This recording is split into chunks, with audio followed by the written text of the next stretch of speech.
Saya akhiri cerita Sayyidina Bilal. Sayyidina Bilal sesudah wafat Rasulullah tidak mampu berazan.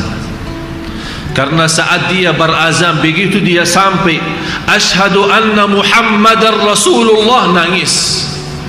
Dia tak bisa lanjut azan. Dan dia minta sama Sayyidina Abu Bakar, mohon maaf, saya tidak bisa, saya pensiun dari azan, saya berhenti.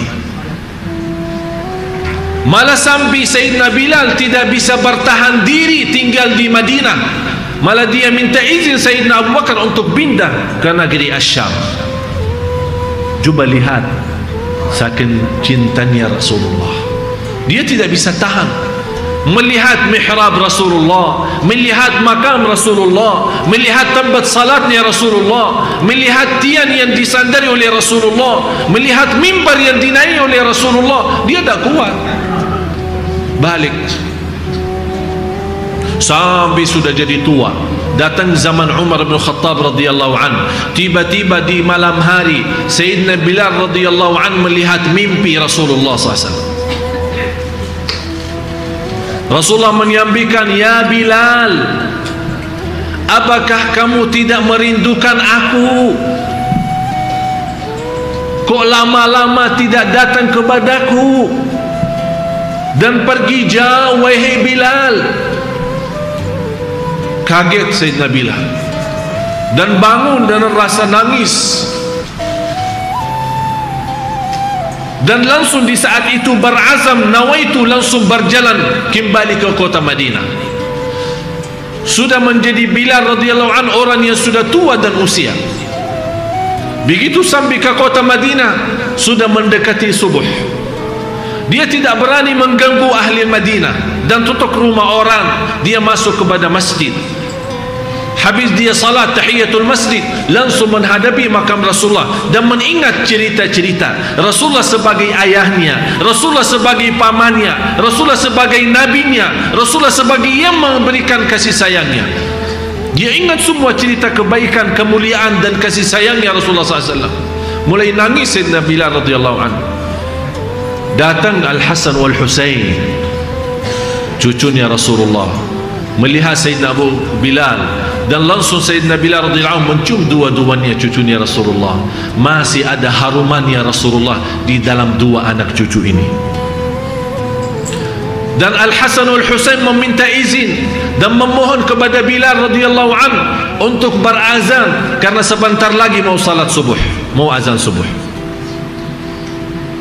Sayyidina Bilal tidak tega azan lagi, tapi karena ini permintaan cucunya Rasulullah sallallahu alaihi wasallam, Bilal radhiyallahu anhu naik di atas masjid dan mulai berazan.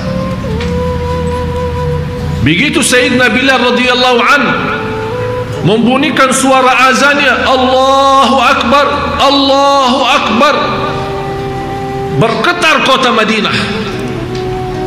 Sampai mereka mendengar azannya Sayyidina Bilal, semua ahlul Madinah bangun dan keluar dari rumahnya, dan mereka berteriak dengan suara yang sama, Rasulullah datang, Rasulullah datang.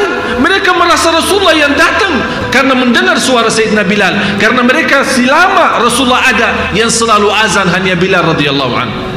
Begitu dia sampai kepada asyhadu anna Muhammad Rasulullah, sudah tidak bisa melanjut azannya lagi. Radhiyallahu anhu sahabat. Itulah mereka yang benar-benar sudah mengkorbankan segala jiwanya, hartanya, lahir batin demi Rasulullah. Tidak ada manusia yang mampu mencintai Rasulullah sebagaimana sahabat radhiyallahu anhum wa ardhahum. Oleh karena itu, sahabat termasuk mereka yang sudah mendapatkan ridha Allah sebelum mereka meninggal dunia, yang Allah sudah tunjukkan tempatnya di surga sebelum meninggal dunia, karena luar biasa percintaan mereka terhadap Rasulullah SAW. Begitu Bilal radhiyallahu anhu habis azannya turun dan bersalaman dengan sahabat Sayyidina Umar, Sayyidina Uthman, Sayyidina Ali dan yang lain-lain. Begitu indahnya hidupnya sahabat bersama Rasulullah SAW.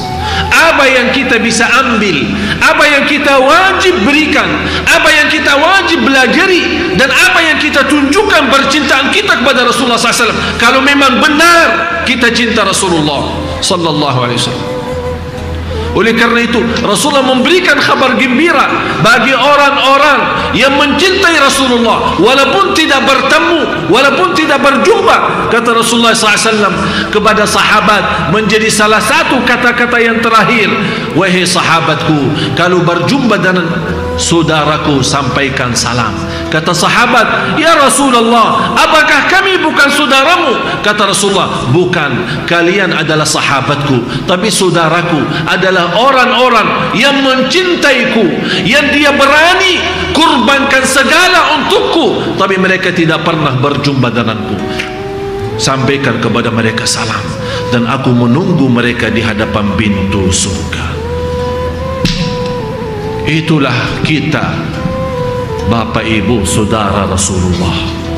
Jangan sampai di antara kita yang terhindar, jangan sampai di antara kita yang termasuk tidak boleh ketemu Rasulullah. Jangan sampai di antara kita yang tidak boleh mencium tangannya Rasulullah, yang tidak boleh berjumpa dengan kemuliaan Rasulullah dan bisa masuk surga apalagi bersama Rasulullah SAW. Mudah-mudahan Bapak Ibu semua yang hadir, mudah-mudahan kita terpilih oleh Allah menjadi ahli surga bersama Nabi Muhammad sallallahu alaihi wasallam.